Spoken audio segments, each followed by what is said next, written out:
Hey guys, welcome back to the channel. Today we're going to be doing my most fun video. This is going to be my favorite books of 2025.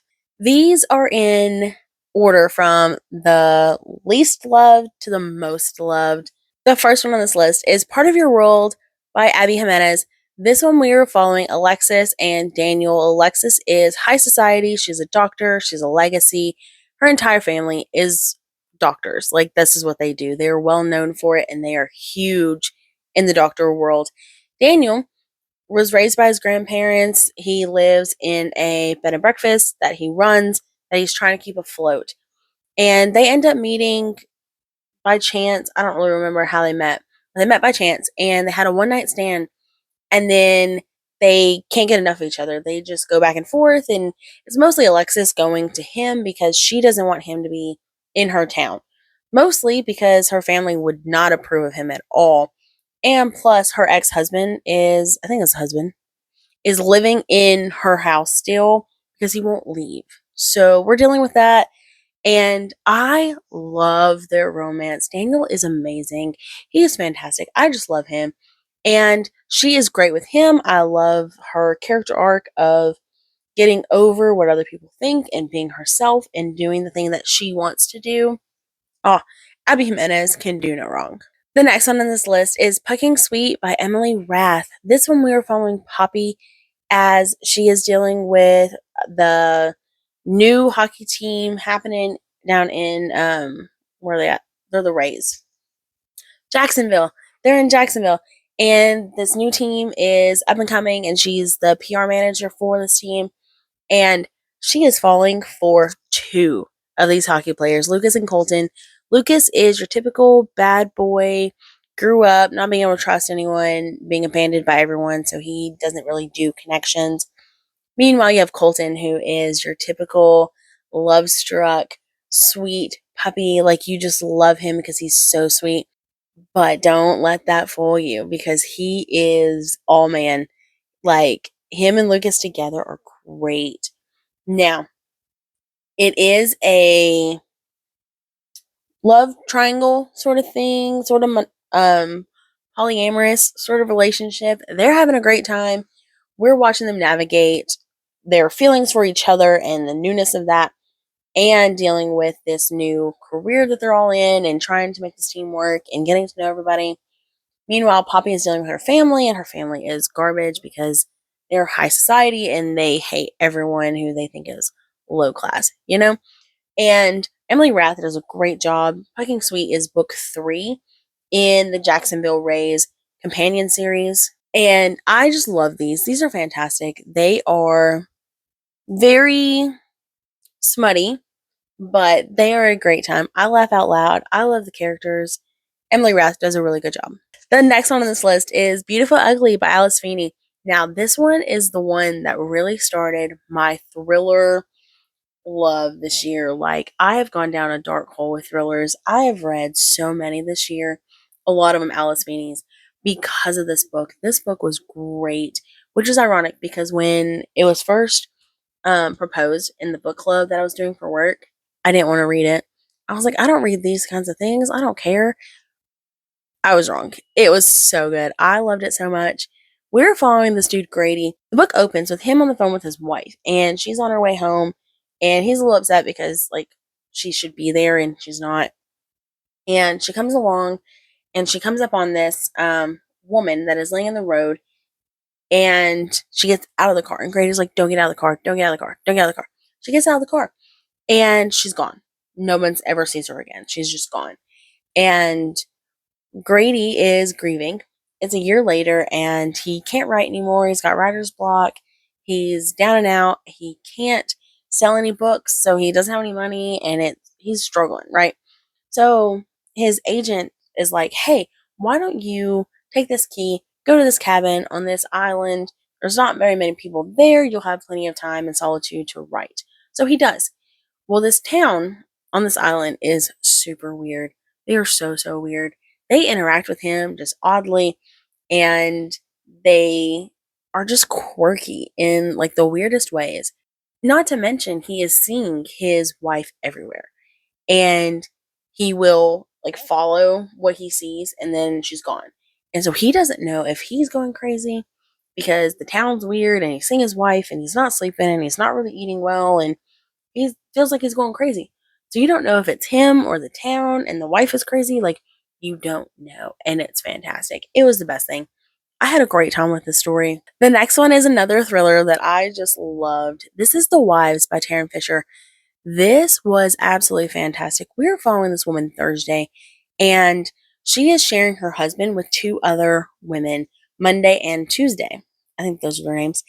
And Thursday gets him on Thursday, and the other women get him Monday and Tuesday, and then he's at work on the other days, right? Well, it works. She doesn't know anything about the other wives. She just knows she gets to be with her husband, and she loves that. But she's a little bit jealous, and she's wanting to be the best wife. And she starts wanting to know about the other wives, and she starts getting information on them and sort of learning that her husband is different with them than he is with her, and that like weirds her out. And so she's trying to like investigate and figure it out. And it's so good. The twist in this was fantastic. I thoroughly enjoyed this book. The next one on this list is Girl in 6E by A.R. Torrey. This one we are following Diana, and she is a cam girl, and she does this all day. Like, this is all she does. She never leaves the house. She is on camera all the time. And she makes really good money with that. And she never leaves the house because of the fact that she is afraid that if she leaves the house, then she will end up killing somebody because she is like obsessed with killing people. She is actually locked in to her apartment at night. She has a neighbor who locks her in at night, and she can't get out. During the day, it's more open because she has better control over her impulses to go kill people, but she does not leave the house. She doesn't even open the door for the Amazon dude. Like, you're not going to open the door for the Amazon? No, she does not. But so during her camming, she is getting this weird suspicion that this dude that she's interacting with is a fan of the playground, and she is really concerned for this child that could be in his life. And so she ends up finding out more about him and is trying to take things into her own hands. And this is very character driven. All of the action is at the end. So if you don't like character driven, this is not going to be for you. But I loved this book so much. Like, this book actually made me tear up towards the end, and I got goosebumps at the end. This was fantastic. I could not love this more. This was so much fun. This was one of my favorite thrillers this year. The next one on this list is Sometimes I Lie by Alice Feeney. This one had a mid-book twist that absolutely blew my mind. Absolutely blew my mind. It was fantastic. There are no other words to describe how fantastic it was. So we are following this woman, Amber. And Amber tells you right up front that she's in a coma. She thinks her husband did it, and sometimes she lies, right? Well, we are following her perspective of her being in the coma.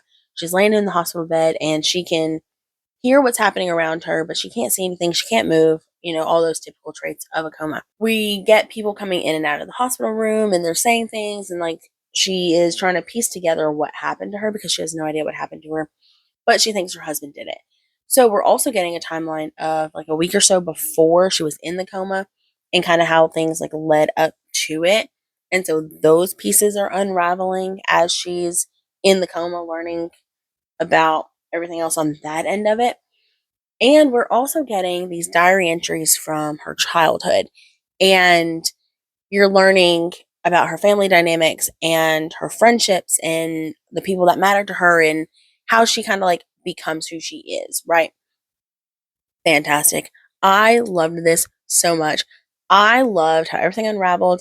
I did get a little bit confused in the end and kind of needed to like re-listen to the ending just a little bit just to like be sure of what I was reading because there was a lot of pieces that unraveled at the end of this that were wild. But it was so good. I absolutely love this. Alice Feeney has become one of my favorite authors this year because of several of these books that I've read by her. She just does absolutely fantastic, and I've read several of her books this year because her twists are just great. The next one on this list is Just for the Summer by Abby Jimenez. Abby Jimenez is amazing. I absolutely love her. I think I've read most everything she's written, and I have loved them all. But Just for the Summer definitely takes the top place for Abby Jimenez reads because it was absolutely fantastic. Just for Summer is following Emma and Justin. Emma is a nurse, and she is dealing with the fact that her mom is in and out of her life, and her mom is not stable at all. And so Emma ended up growing up in foster care with her friend Maddie. Emma only has a strong connection with her friend. She doesn't have strong connections with anybody else, not even with her mom, really. Like, she feels really strong attachment to her mom and protective of her mom, but they're not very close, and she feels a lot of responsibility for her mom because her mom is a bit of a mess, if we're being honest. And Emma ends up meeting Justin on this Reddit post. She comments on his post because he's talking about the fact that he will date a girl and then they'll break up, and then the very next guy that she dates, she ends up getting married to. And the same thing happens to Emma. So they end up deciding to meet and date in order to sort of cancel out that bad luck so that they can go on and find the people that they're supposed to be with, right? Well, Justin is also dealing with the fact that he is getting ready to become a full-time caretaker of his younger siblings. His mom is getting ready to go to jail, and he's going to have to take care of his three younger siblings for several years while his mom's in jail. And he's dealing with the fact that he feels a lot of bitterness and resentment because of this, and he doesn't want to take this on, but he's having to. And him and Emma get along fantastic. They are great together, absolutely fantastic together. They get along super well, and they just connect on a deeper level. But Emma has a hard time with commitment because of the fact that she's afraid she'll run like her mom runs, and Justin is needing something very stable, and he can't afford to bring people in and out of his life because they'll be in and out of the kid's life, and they don't need any more inconsistency in their life. And so we're navigating all of these topics, and let me just tell you, Justin is the best book boyfriend ever. He is absolutely fantastic, the best love interest ever. And him and Emma are really great together, and I love them so much. If you've not read Just for the Summer, you really, really need to, because of the fact that you're totally missing out. The next book on this list is The Last Business Parish by Liv Constantine. This one is absolutely fantastic. I hit the midway point of this book for that twist. I binged the rest of the story, and I'm not much of a binger. I like to alternate my books, but I binged it after I got to that midpoint because it was just so good. I was like, what? And I just needed to know more. So we're following Amber, and Amber is attempting to befriend this woman, Daphne. Daphne is high society. Daphne runs committees, and she is like head of the society club in their town. Her husband is really rich, and he's really good looking, and he's very doting, and like they are the picture perfect couple, right? Well, Amber decides that she wants to become Daphne and like take her place in society and take her husband and all these things. So we're following Amber as she is attempting to do this. And let me tell you, Amber may not be like your typical protagonist that you want to follow, but this book was so good. I enjoyed this book so much. It's a little bit slow in the buildup of everything as they're laying the foundation, and you're like, why is Amber doing this? Like, who are you and what are you doing right now? But it is so good. Like, I loved the way that Liv Constantine like unraveled everything and the way that she told the story. Oh, it was absolutely fantastic. I truly, truly love this book. Like, there's a second one coming out, and I wasn't even like it wasn't even on my radar until I saw it, and I was like, I have to read it right now because it is so good. I love this book so much. The character dynamics are absolutely fantastic. I need everyone to read this. The next book on this list is ironically the only fantasy on this list, which is crazy because in previous years it was mostly fantasies on my top 10. But this year, this book is The Fury of the Gods by John Gwynne. This is book 3 to John Gwynne's Bloodsworn saga. I don't know if it's saga or trilogy. I thought it was a trilogy. I always want to say saga, and so I always thought I was wrong, but everyone else seems to be saying saga, so who knows. But we're following a lot of different characters. We're following Elvar, who is in a Viking group, and she's attempting to create her own path outside of like her family and all of those things. We have Varg, who is a slave, and he sort of like broke free from being a slave, and he is joining this new, and he is now joining this Viking group and learning along with them. And so his point of view is so much fun because we get to like learn things with him as he's learning things. So he's like that standing character for us, which is fantastic. Where Elvar has already been a Viking for a long time, and because of that, we just get to like see them go. And there's no explanation there as far as like, this is what we're doing and this is why we do it. It's just this is everyday life. But we're also following this woman named Orca. And Orca is absolutely fantastic. She is a monster. She is so much fun to follow. We are following her as she is dealing with the fact that she was just living her life at home with her husband and her son, and her husband gets murdered and her son gets kidnapped. And so now she's out for revenge, and you will not stop her. Like, she is fantastic. Absolutely love her. She is cutthroat. Like, cutthroat. Like, she don't care. She's got these couple of dudes that are kind of like with her who are trying to like follow her and trying to like learn from her and sort of, help her on her trip so that they can be better and get their own revenge. And she is just like, I don't care about you at all. If you get in my way, I will leave you. Like, I have no sympathy for you. Like, cutthroat. Like, she is fantastic. I love her. And so we're following these perspectives. We also get some perspectives from the opposing side of the war that we're kind of building towards. We've got these kids that are being kidnapped because they have the blood of these gods in them. And it's almost like X-Men sort of thing where if you have like this different type of blood, then you're sort of like ostracized and nobody wants to be around you and you even become slaves for it. And we're following all these characters as they're dealing with the fact that these gods that have been dormant for like hundreds of years are now coming awake because these people are awakening them like intentionally and trying to start a war with these gods. And it is wild. It is a mess. John Gwynn does a fantastic job with his characters. Like, I laugh out loud so much with these, and you fall in love with him. And he does a really good job with his battle scenes. Like, if you don't know, John Gwynn actually does like reenactments of like these Celtic Viking battles or whatever. Like, he is all in on this world, and he knows what he's doing. He knows what he's talking about, and it is just so much fun. Like, if you like Vikings at all, this is the story for you because it is very Viking-esque, very Celtic origins, like, so much fun. And the last book on this list is Brother by Anya Alborn. This book, I was not expecting this book at all. This book wasn't even on my radar until it was like recommended by what Michaela reads. I think she recommended it in her video, and I read it almost immediately and loved it. This book was everything that I wanted in a book. This shot to the top of my favorites because it is so good. I loved every second of this.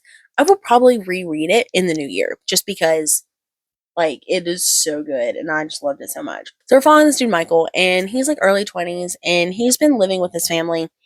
He was adopted into this family. It's his brother, and he's got a sister, and he's got a mom and dad, and he's grown up with them for most of his life. And they don't talk to other people. They don't really leave the house. They are cannibals, and what they do is they go and they find these girls on the side of the street, and they bring them home, and they kill them and eat them. And yes, it is as wild as it sounds. We jump in first page with them capturing a girl.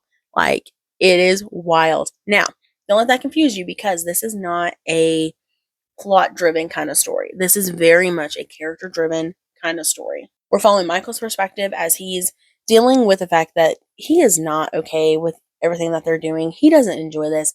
This is not what he wants to do with his life. But when it's all you've ever known, like, what do you do? And how do you leave the only family that you've ever known? Like, that's tough. And we're also following a perspective from his brother Ray from when they were children. And we're seeing Ray and Michael's dynamic with each other and how they interacted, and the jealousy and the bitterness that was brewing in their childhood. You see a lot more of the abuse and what they went through from their parents and extended family and all of those things. And man, it is so good. Like, it is dark and it is so good. I loved it. The ending of this book sealed it for me. Like, it is a bold choice for the ending, and it was absolutely perfect. I think it matches the tone of the book exactly. And I get goosebumps just thinking about this book. Like, it is so good. It is very character driven. There's not a whole lot of plot. The whole plot you get at the very end. Like, you understand the whole purpose of this story and everything that we've been doing at the end.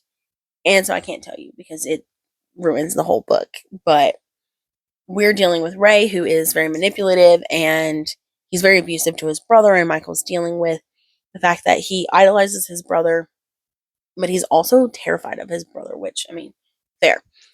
And their character dynamics and just Michael having to go back and forth and the choices that Michael makes in the end, like, oh, I love it so much. It is so good. If you haven't read Brother and you love characters, I highly recommend this book. This book, I still think about. Like, I read this a couple of months ago, and I still think about this book. Like, I did a whole dedicated review to this book. This book was absolutely fantastic, and I will continue to talk about it probably for the next 20 years because it is that good, and I absolutely love it. But that's the end of the list for now. These are books that I absolutely loved. Hopefully, you love them too. What books have you read in 2025 that you loved? Let me know in the comments, and I will see you in the next one.